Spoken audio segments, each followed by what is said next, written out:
All right, good afternoon, everyone. Welcome to the Dorman Lunch and Learn. Today, we're presenting ignition tips and tricks, and with me is Josh Weaver, new to Dorman training, coming on as a new instructor. Yeah, so Josh will be doing a bunch of this. You'll hear me do some of the normal yakking. So I am G. Trulia, and he is Josh. You'll see this in your handout. And again, this will be up along with the handout. Today, what we're going to cover, coil on plug ignition systems, testing techniques with a digital volt meter, testing techniques with a picoscope or DSO, and a case study or so. And Joe's Electric has some neat stuff. We're going to be looking at this piece here, this ignition piece right there. And check it out. Joe is on Facebook, I know, quite a bit. Joe's Auto Electric. Yeah, right, on Facebook quite a bit. And today we're featuring this, and you can see the job it does and decide for yourself if it's good. So far, Josh and I like what we've seen. Yeah. So coil on plug, basically each cylinder gets its very own ignition system, right? Now, couple of things. One, you could have an internal module up here. So you may not get a primary ignition signal. If you have an adapter, you can get a secondary ignition signal, which we're going to show them, right? The boots are always a problem. Always look for the boots, whether it's ceramic or rubber.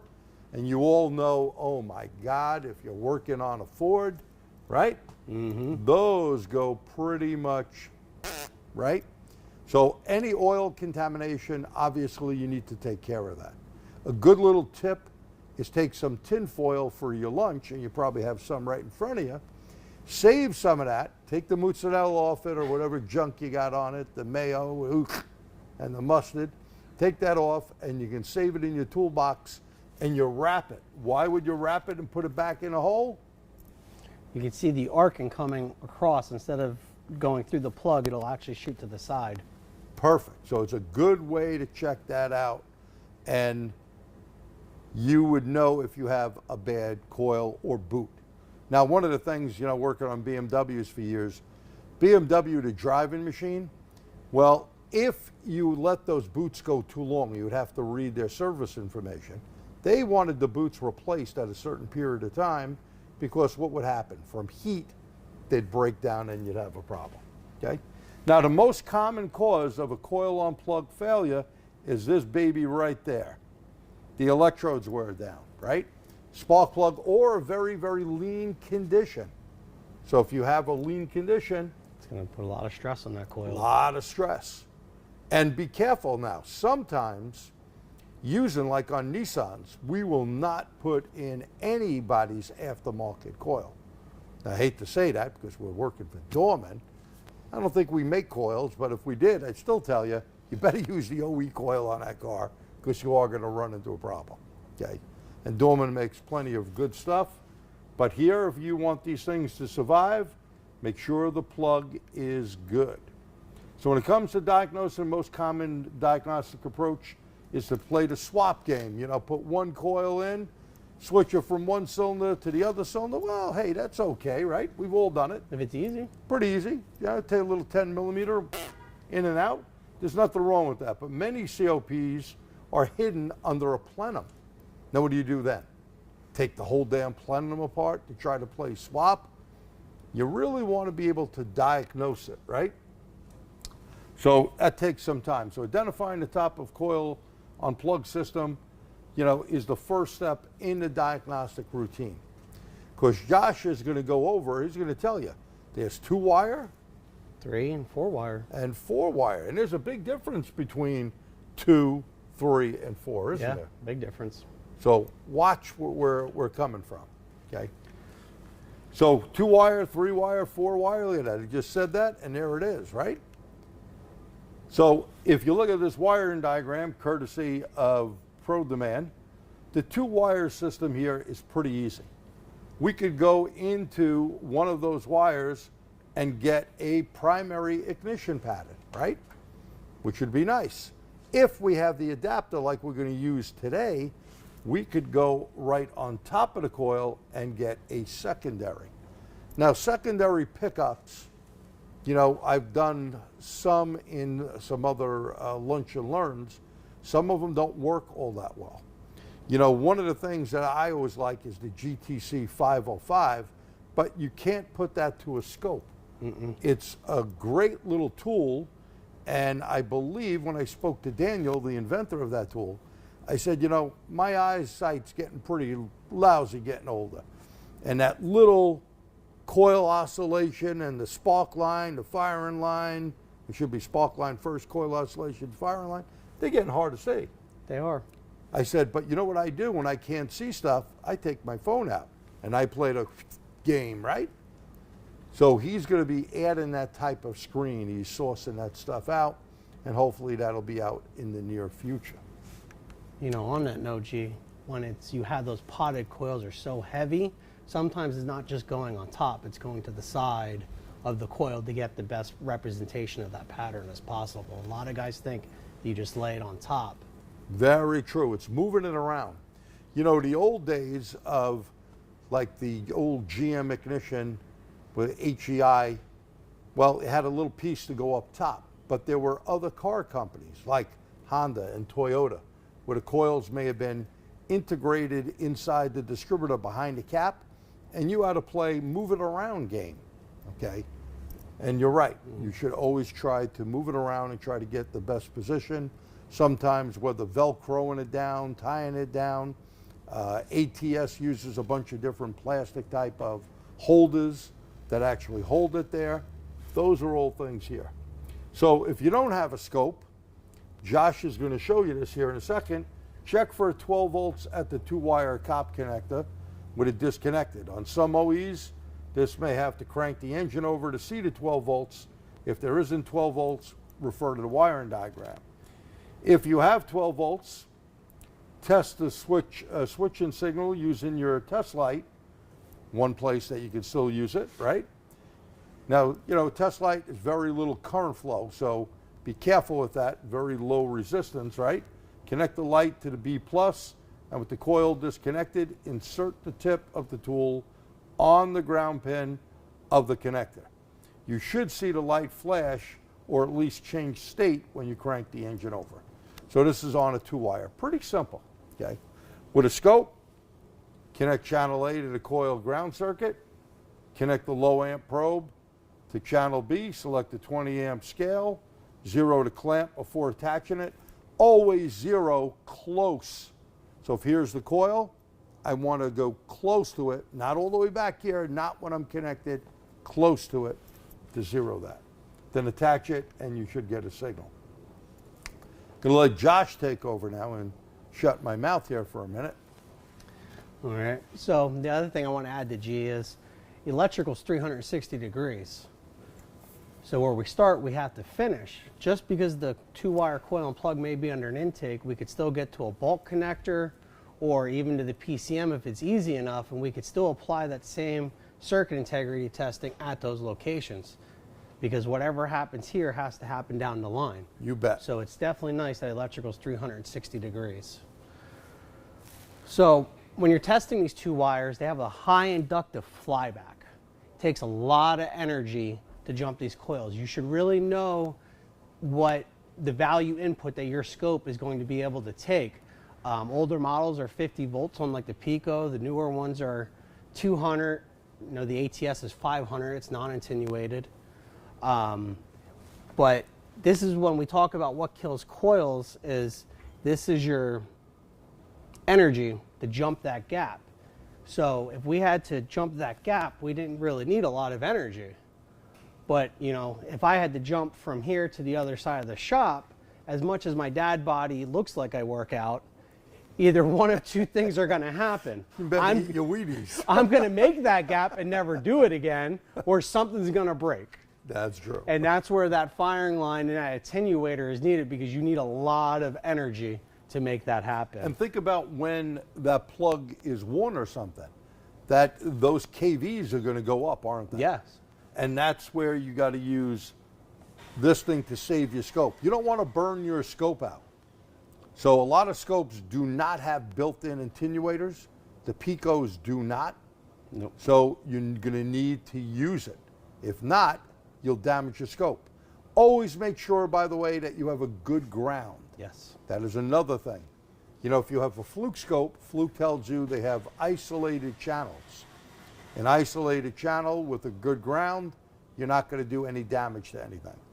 So here, that is flyback, like he said, and you can get over 300 volts. Well, that surpassed the 200 Yep. or the 50 or 100 that Pico used in the past. Yep. So be very, very careful with that. Mr. Casey, Joe, on his website I read, he puts a very good point out. He says when you're doing the ignition coil testing, you should walk around with your test light to make sure you don't have a secondary spark jumping back and damaging your scope as well. Excellent. Now, do you guys all understand that? So you take a test light, make sure you ground it to the battery first.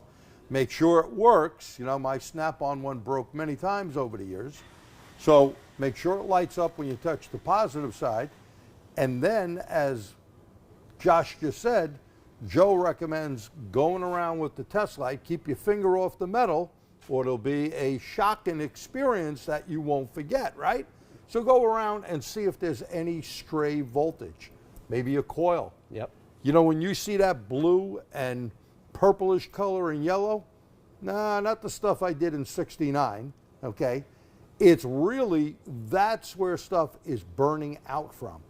That's where you're getting coil flash out, rather than it coming from where the bottom of the coil to go to the plug. Yep. It's going to go to least resistance. And a good little tip too we'll give you, get a spray bottle, use that test light or a ground wire on a long screwdriver. Again, keep your hand off the metal. Baking soda and water and a fine spray. Yep. What you do is you go near ignition, whether it's coil and plug, wires, whatever, then take that ground wire, and that is a great conductor of electricity, baking soda. Salt is too, but salt is corrosive, so don't use that. So also the thing we can do with an amp clamp, we can see the current. We don't necessarily have to be at the coil. We could be at a fuse or because the electrical is 360 degrees, we could be on the positive or the ground side to see the current as your dwell time comes on, whatever is controlling your coil, your on time. Your coil is going to start to build the current and ramp up and shut off when the spark plug's ready to fire. And what I'd like to add here, as voltage drops, AKA dwell, as that goes down, notice how the current goes up? And as it ends from the firing line, notice how the current goes back down. So there's a relationship. Why don't you just use the doohickey on it? So look at that relationship, down and up, right? And then it goes up, and it comes all the way down after the firing line.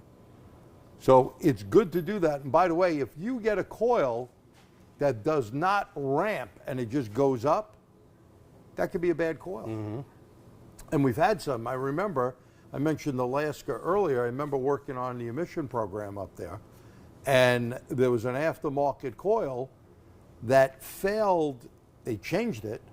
It failed the emission test because the ramping wasn't right. Okay. Okay, so we took a good one versus the one that was in there, and the ramping was not there. It went, rather than like this, it just went up. It had really no dwell time. Yep. Dwell is the amount of time that the coil is saturating so it can fire it and put some good spark out.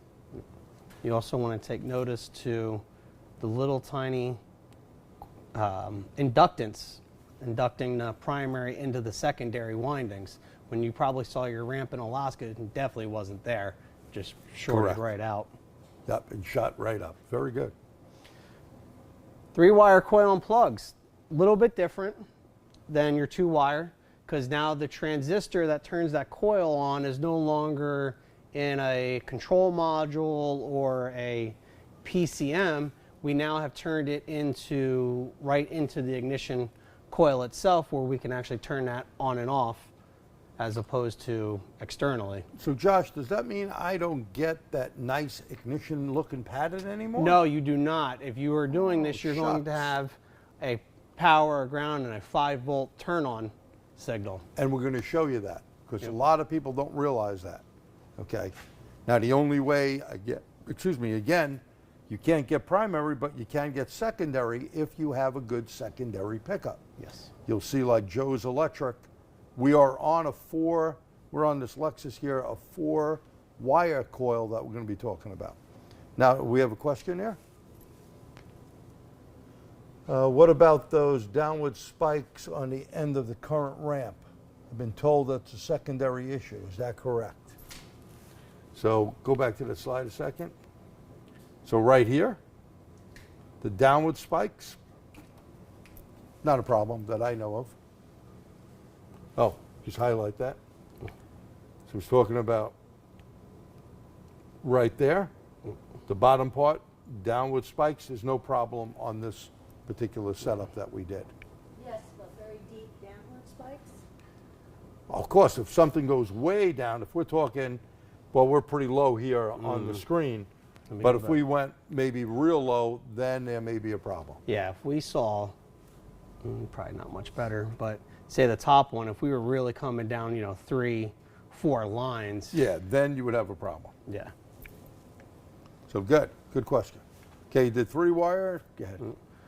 So how we're going to test this with a 3-wire, we're going to load test because some of these things pull 10 amps. So you can't just, put your lead in there and think that, your Noid light or whatever is a good enough load on that power and ground.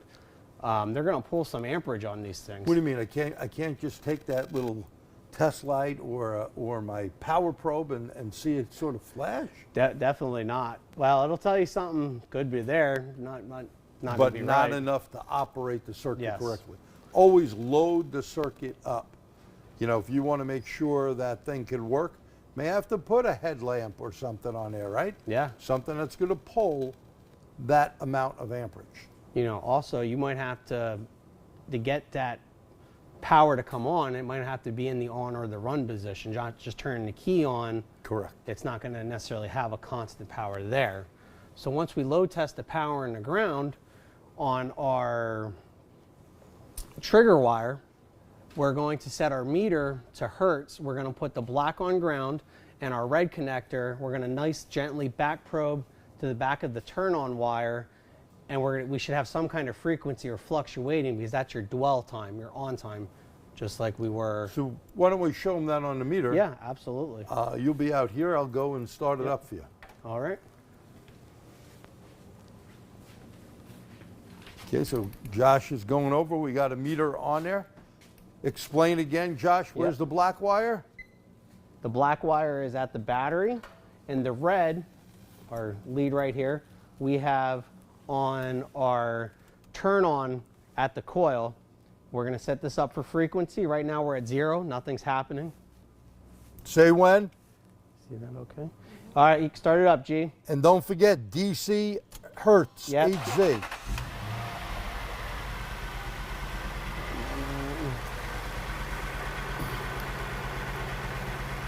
Sorry about that.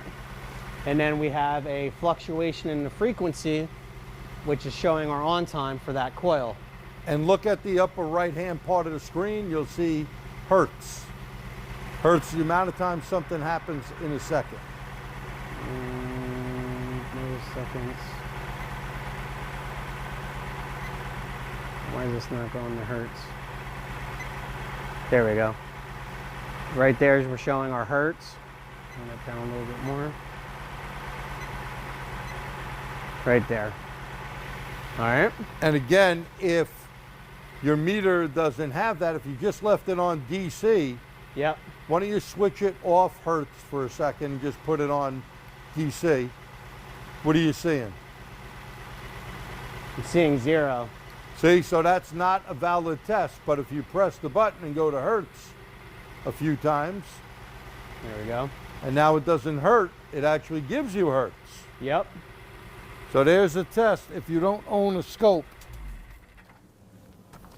Pretty simple test. 3-wire, 4-wire, anything that does not have that 2-wire setup, Two-wire setup. right?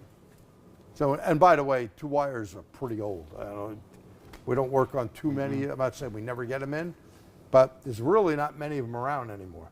Yeah, not really. Most are 3 and 4. Ford really went to the 3-wire after the 2. I know my brand new EcoBoost is 3-wire. Yeah. Well, it's a way better way of controlling stuff.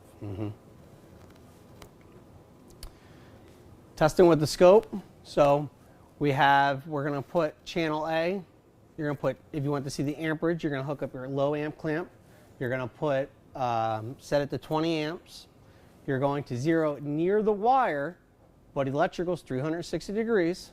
So we're going to do this either on the power side or the ground side. Doesn't matter. Doesn't matter. You're still going to get the circuit. You might just have to flip your amp clamp around to get it to go vertical or unvertical. Flip it. Now we're going to set channel B to a coil signal terminal, our turn on wire. Channel C to our voltage supply, and our channel D to a ground. If you have that all set up, it should look something like this. In the yellow is not voltage drop, it's voltage rise. We're not going to have a voltage drop on the ground, but we're going to have a little bit of elevated because we're pulling 10 amps. As you can see in our amp clamp, we max out right around that 10 amps where we said we were going to be. We're going to have our constant voltage. Now we're going to have a little bit of a voltage drop with that 10 amp circuit. And this is our turn on wire right here. This is our on dwell time as it comes across. Yeah, so the red, that's that signal that if it was on a 2-wire, we would have had our ignition pattern, right? But you're not going to get that. So here we have the vehicle set up. In a little bit, we'll get on the vehicle with the scope, and we're going to actually show you these patterns live, right? And then we're going to show you the secondary with Joe's electric pickup. Pickup one. 4-wire coil unplug. It's the same exact thing, same circuits as with the other 3, but now we have a feedback circuit going back to the PCM to let them know that the coil actually fired. We're going to test everything the same way, or we're just going to use that 4th wire as a confirmation that something happened. And this reminds me of an issue on a Toyota hybrid RAV4. That problem, you know, mice like going out under the hood there and staying warm in this cold weather, and they like chewing on stuff. And when they chew on the wire, it doesn't get the confirmation back there, so you would think it's just a misfire you're going to get. Nope, you're going to get a high voltage problem because the engine is not running right. Okay, it's a little video on the TST seminar YouTube channel that I took of a vehicle with that problem, and we've seen more than one like that. So always make sure, you know, the most important tools that God gave us, your brain, your eyes, your ears, your nose, your hands, you use them, and many, many times you're going to find a problem. So make sure that it does get that confirmation back. Yes, and that confirmation signal looks, this is where the coil fired. If you had a firing order, it'd be 1, 3, 4, 2, 1, 3, 4, 2. You know, if this was missing and we knew this was 1, we knew there was something probably happening on 4 if that did not fire back.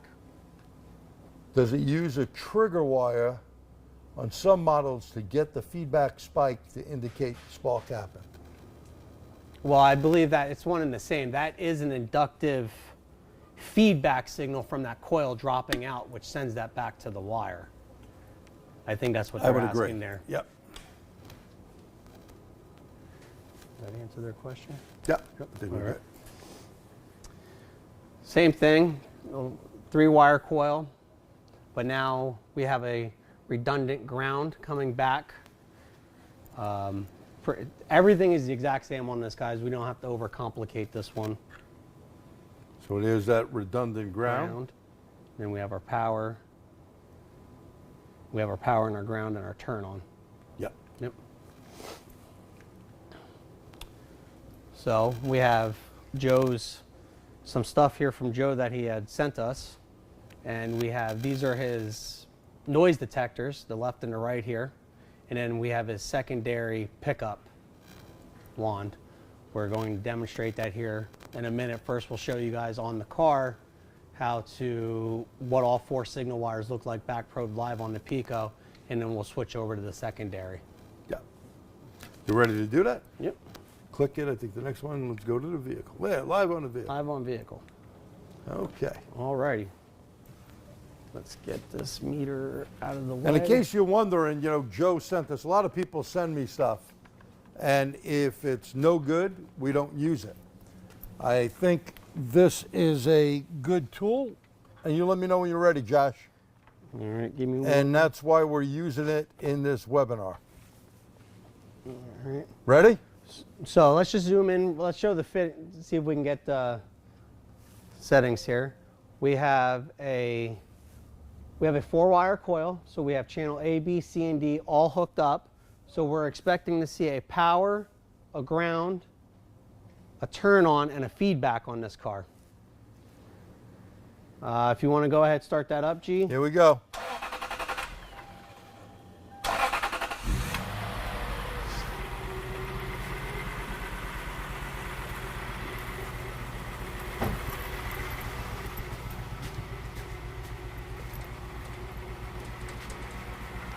So,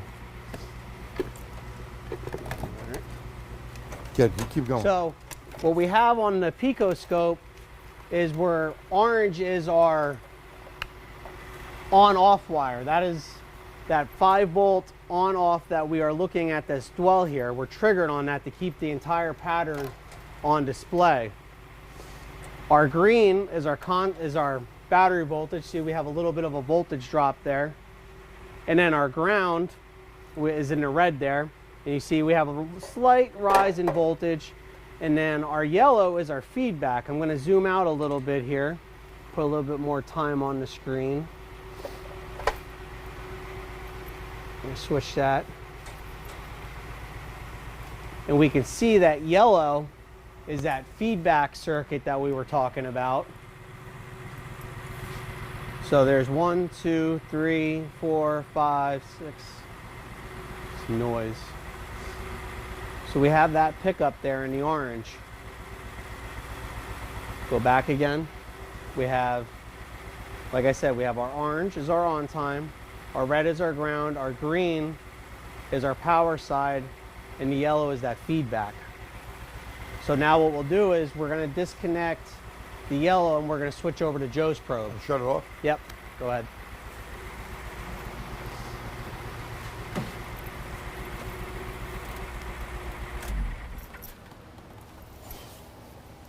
All right.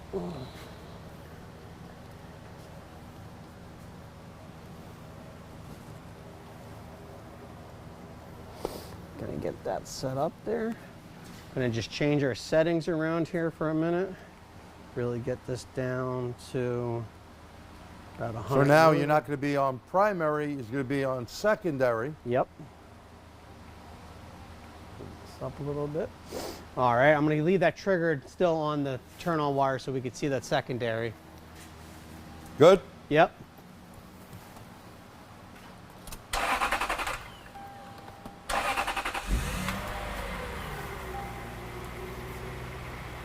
Bring that down.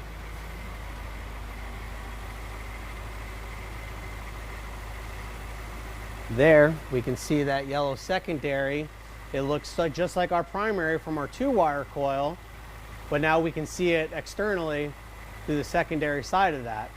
And it looks pretty damn nice. It looks really good. It really, really paints the whole picture of it. Why don't we turn off the other channels, just leave that on. And what I'm going to do is I'm going to get in there and press the gas pedal or throttle pedal.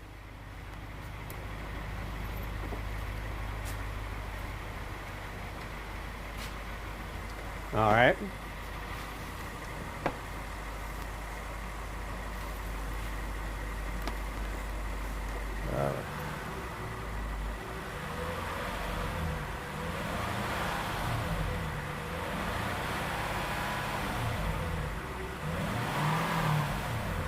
You can see how that moves. Yep.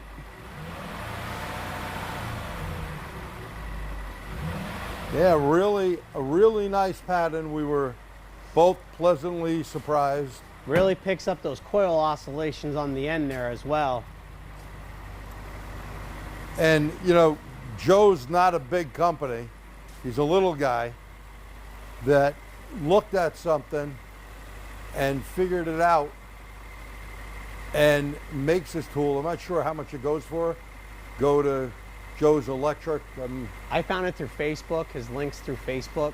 Yeah, that's where I first noticed it as well.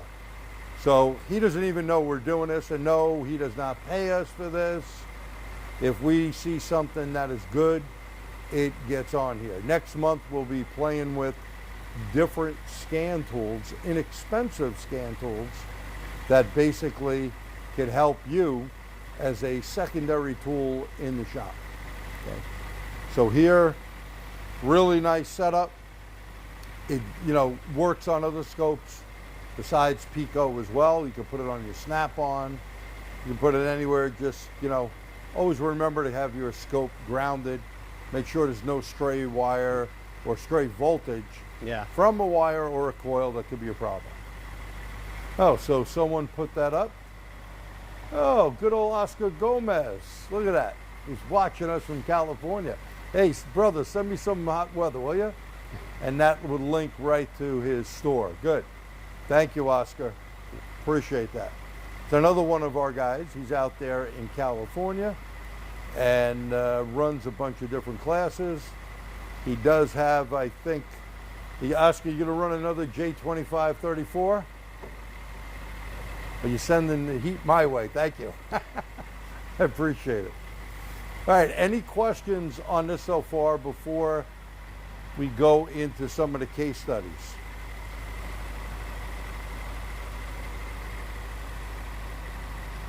Okay, so good. Oscar's going to do a J2534 in Spanish. So he's bilingual, does a great job. Oscar will also be teaching at Vision. He is an upcoming star, just like Josh over here. In fact, they were both in the same hybrid class years ago. Didn't know that till they told me. So, a pleasure to work with both of them. They really do a great job. Anyway, any other questions out there or comments before we kill this and move on?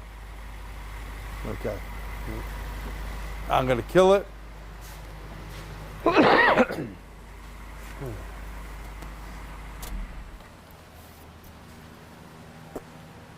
right.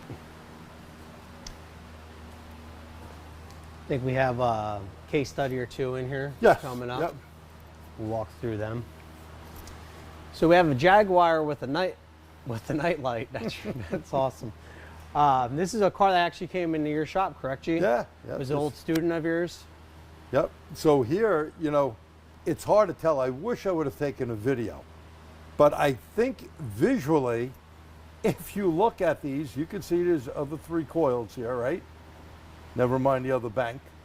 Look at the difference where the red arrow is, and Josh will be highlighting that. Oop. Oop. Click it again, you can magnify it. There you go. Look at that compared to that. Well, when my student came up with this, I was teaching a class at night. It drove him crazy. During the day, he diagnosed it as a misfire code. He orders a coil from Whirlpack. It's a OE type coil.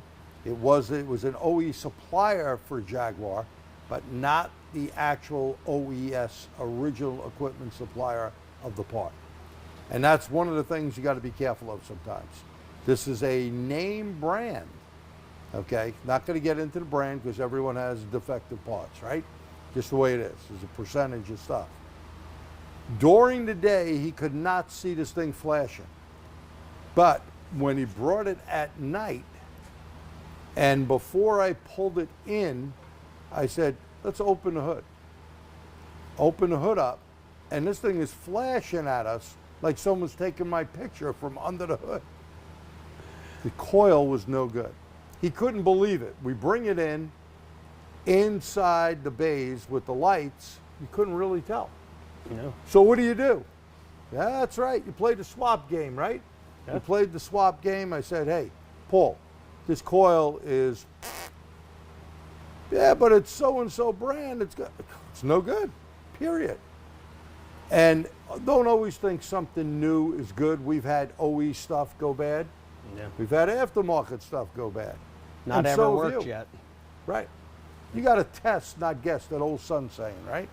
So this one was pretty easy because those important tools that God gave us, brain, eyes, ears, nose, and hands, when you use them, you'd be surprised what you find. So that's a simple case study. Let's do another one. All right, we have a Nissan Versa that was set in a P0300 and a P0304 misfire. Nissan Versa was setting a P0300 and a P0304. I think 300s are the toughest ones to. Yeah, so 300s, let's discuss that a minute. So 300, what do you guys think when you see a 300? What's the first thing you look for? Let's say it didn't have that 304, just a 300. Where are you going to go when you put it in there?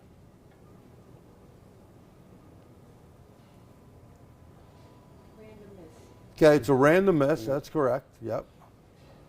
But what are you going to do first? What's going to be your point of attack? What's your plan? Okay, mode 6. Mode 6 was a good one. History misfire, scan tool misfire. Okay. Yep. Yeah, I like mode 6 is a great thing if it has it. Not every vehicle, depending on the year. Yep. If this was a pre-canned car, you may not have it. Yep. Okay. So then what do you do? And where is, let's see what that says. Fuel trims, okay. Check fuel trims. Okay, was that Scott Manna? Hey, Scott. Yeah. Got nothing better to do these days. You retired individual, you.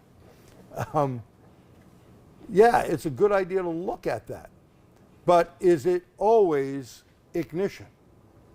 What else do you need to do? You know, if you have that diagnostic game plan, we should always start with what? What would you do? Well, I'm going to start with a Simple. visual inspection, just Right, like your okay. noise. After your visual, what's the next thing? We're going to. Oh, someone put it right there for us. Look at Yep, that. there it is. Relative compression. Yep. At least do that, right?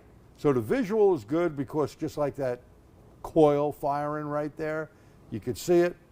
Relative compression, if something's low, you definitely want to know. Mode 6 that you guys had there. Remember, you know, it could even be related, misfires can be related, random, to, besides fuel, right? It could also be an EGR. EGR valve, yep. Okay, so always make sure that you have a plan so when you get that vehicle in just with a 300, you know where to go rather than just, oh, I'm going to put new coils in because, you know, Ford coils are not the greatest or this car has this issue. And another good thing is maybe someone put different spark plugs in. Yes. Now, brands are important in today's modern engines, okay? Also, do you put anti-seize on the plug or don't you? And should you torque a plug or shouldn't you? Well, of course you should torque a plug. But how about anti-seize? Now, Ford Motor Company says no anti-seize, and hell, I guess they don't work on their own 4.6 and 5.4 motors, right? Yep. Because those things will break. You use copper anti-seize sparingly. That doesn't mean you take the brush out and go, and there's a big blob on it. You put a small amount and use your finger and make sure nothing gets on the electrode or on the porcelain part, and you won't have a problem. Okay, too much is going to change the torque value as Yes. well, right? Yep. So we don't want that. And you know, guys that just go, nah, I've been doing it for years, it's good enough. It's not your father's Oldsmobile anymore. Nope. You want to make sure everything is perfect, including, like I said, the brand of the plug. You know, some people go, it doesn't matter. You know, I just seen that race and they had champions or NGKs or whatever. It really does matter what you put in there. Yes, it does. So make sure you put the right one in. Yeah. We'll get back to this 300. Plug indexing. Oh, indexing, yes. Yeah. So plug indexing, you know, when I did stuff at Team Talon, this was the first time I had ever seen this. They took one electrode and they laser welded other electrodes on it and put a ring around it. Okay. Now they sell these plugs, so it didn't need to be indexed in the cylinder. So yeah, indexing, you know, you may have to shim it or whatever, but indexing is important. Well, when you're chasing Heat range. Yeah, you know, heat range, sometimes we'd go one heat range hotter or colder in the old days. Can't do that stuff nowadays. Yeah. Those days are gone. Go ahead. So 300 and 304. So we pulled the codes and we had a, you know, just like we said, 300 and 304. But you're always going to grab the lowest hanging fruit first. We talked about relative compression. We're in the scan tool. This was a CAN car, so we were able to grab the mode 6 data, and we saw 501 hits on that cylinder 4 and nothing else on the other 3. But before you go further, what code did we actually have? What DTC? 300. Yep. Pending. And a lot of you guys, when you don't go into generic OBD2, big mistake. Yeah. You always want to make sure you look at pending stuff. You know, mode 6 is before pending. Now, whatever that number may be, it could be 20 times it fails before it progresses. It could be 5 times before it progresses to a pending code. A pending code has to fail three times. Then it becomes the you suck light, right? So here, a lot of people may not look at that 304 because it's pending. Do yourself a favor. Look at pending codes before you go into Chrysler or Nissan or BMW or Hyundai or Kia, whoever. Go and look at it generically. Yes. Don't just go manufacturer-wise. Okay. Other part is I remember being on this car and not actually seeing misfire data on the enhanced side of the scan tool. Luckily, the ATS keeps it live, the mode 6 data live, and you could actually watch that count up. And that's a good point. So mode 6, most scan tools, you only read it once.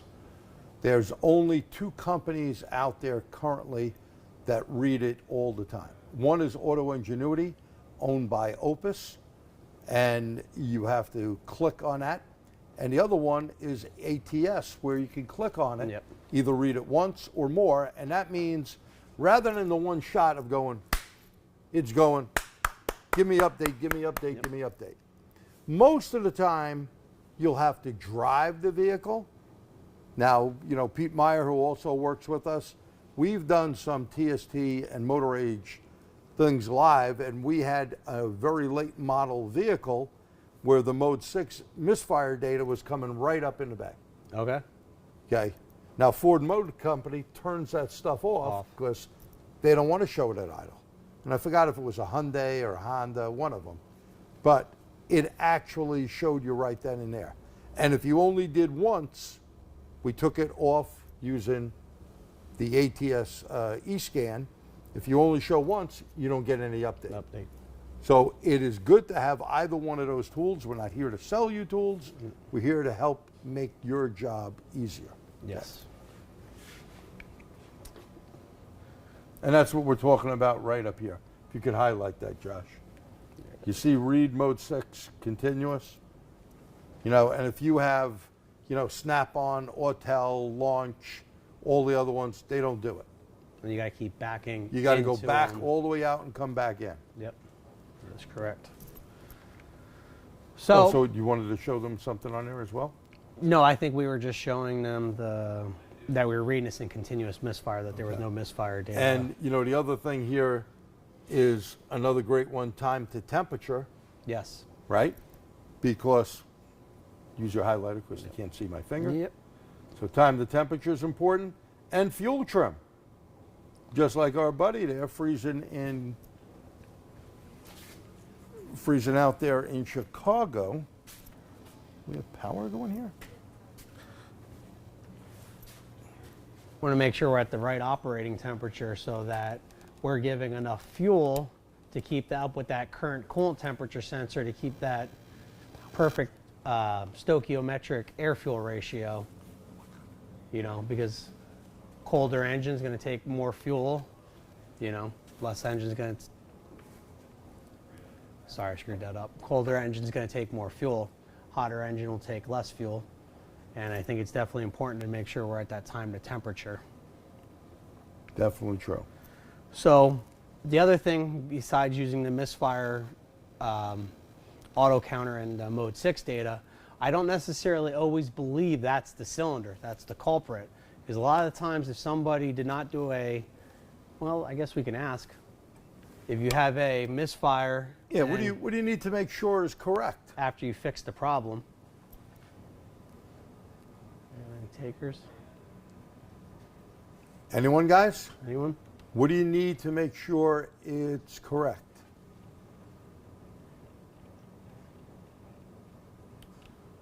Okay. Adaptive reset, sort of. Neutral profile. Okay. Yeah. So cam crank, you guys are right, just different names you use there. So the cam crank correlation, And code relay. you know, make sure that is set. If not, you may get the wrong cylinder. Now, a little tidbit, I've done this in other Lunch and Learn webinars, but on Honda, they're one of the companies, besides, and I'm looking at my factory Chrysler scan tool back there, they're another one that allow you to set through the scan tool cam and crank. So if you don't do that, you may think you got a number 4 cylinder problem, but it's not counting the firing order correctly, whether Yes. it's 1342 or some other firing order. Yeah, gets all out of So whack. always make sure that you have that set correctly. So what are you using here? So we're using ATS misfire software. The exhaust probe is in the exhaust, and then you count a trigger, and then by looking at the exhaust pulses, it'll actually tell you, you know, a misfire, you know, the old dollar bill test. So we have this right here. If you actually look, it's actually showing number 3 as our misfire with 48 misfires, but the old dollar bill, this would be equivalent to your old dollar bill being sucked back in the tailpipe. And this is the tool he used. Okay. So this is the ATS misfire software. It goes in the tailpipe, it's connected to the scope, and the ATS software will show you the problem cylinder. Yep. So in other words, you could have been going to the wrong one. Could have been chasing. Well, I've already seen people chase this. You know, we'll talk about that coil swapping, and it actually still stayed on cylinder 4 because that's still what the computer thinks is the missing cylinder. So it's always good to verify and back it up with another test. So once again, what he's saying is if you did not get that cam crank sync right, Yes. okay? Now again, some of them just do it through the scan tool. Some like the old GM and Honda where you had to race it up and go into fuel cutoff. Yep. And then it tells you the crank has been learned. The Honda one has you erase the profile first. Then you get in there. Now sometimes some of the factory tools, well the factory tool definitely does, some of the non-factory tools may or may not have that procedure correctly. Okay? Snap-on, I think the last update did a good job on that. Okay. So now we verified it was cylinder number 3, just like we talked about earlier in the class. We had, zoom in here, behind the yellow you can see the 5-volt red. Reference. Yep. Red, that's our cylinder 4 turn on. And then we put a 20 clamp around the fuse so we could see all 4 ignition coils. And then from there, we just counted off our firing order, 4, 2, 1, 3, and we could see right here that we had a lower resistance on this coil right here, and we replaced that coil and it actually solved the problem. Right. But from start to finish, you could have went way wrong on this without really diagnosing this right. You know, some people go, well, you know, what do I need all this scope stuff for? This is the real way of diagnosing the vehicle. And some years I know, you're not into scopes yet, but you really got to start getting into them. Because vehicles are not getting easier, No, they're right? not. The problems become more complex, and all you have the ability to do it. You know what it takes? Time and money, right? It takes your time to learn it, your time to do it, and the customer's money and your money to buy the equipment, right? But this is not, in my opinion, this is not a tech's equipment. Maybe No. Joe's stuff is. Yeah. This is expensive, Yes. but it works. And when we do misfires, again, this is what we're going to use. Yeah. You don't want to take that backhoe out if it's something simple, right? If you can see something, it's all good. So here, he proves it out. And again, depends where you sync off of is how you're going to count that fire and water out. So I think it's just, I bet a 7-year-old can Yeah, you pick can out see the the odd difference. man out. Yep. The other thing on that, G, we're talking about scan tools and people that aren't on scopes. Do you believe your scan tools? I don't believe our scan tools. No. And we have a lot of factory scan tools, and I don't put a lot of trust in them. Right, even the factory stuff, I mean, we've seen these multiple times where some of the factory info is not correct, okay? So it's always better if you can take a meter or, in most cases, a scope out to actually verify if things are working right or not. And it's not all that hard. Once you get used to it, you could easily do it. Second nature. Okay, so we got a couple of things that we need to speak about. One is we got PAVE. What's PAVE? PAVE is online training and Dorman products. Dorman Training is a sponsor of PAVE. In fact, you will see myself, Ken Zanders, and Pete Meyer, and Vin Waterhouse all doing classes for PAVE. And it's this coming Friday. You get 30 days, and by the way, yes, you can go see all 20 some odd classes, and it's not bad for the price, okay? It's 2 days of training, this Friday and Saturday. Can't make it, don't worry about it, because we've got 30 days. 30 days to watch it. Okay, so go check that out, www.pavetraining.com. Then we got our TST big event, Saturday, April the 6th, 2024. We have Bernie Thompson, the only place he's teaching. That's right, he's not teaching at Vision or WorldPack or anywhere else. He's only teaching at TST. Brand new class, Understanding Internal Combustion. Then we have my buddy Wayne Colonna is a transmission to blame. And Sherwood Cook, who has, I forgot his website, he has a big YouTube channel, couple of shops down there in Georgia. Really sharp dude. He does do classes for CTI, and he'll be doing cracking the case. So a real bunch of hard cars that have come up into his shop. Keynote speaker before he retires. I'm kicking my buddy Mark Warren in the butt. He's going to retire from WorldPack. He will be our keynote speaker. You get a hot breakfast, hot lunch. You do get an Android tablet loaded with all the stuff on it. It's in Terrytown, New York.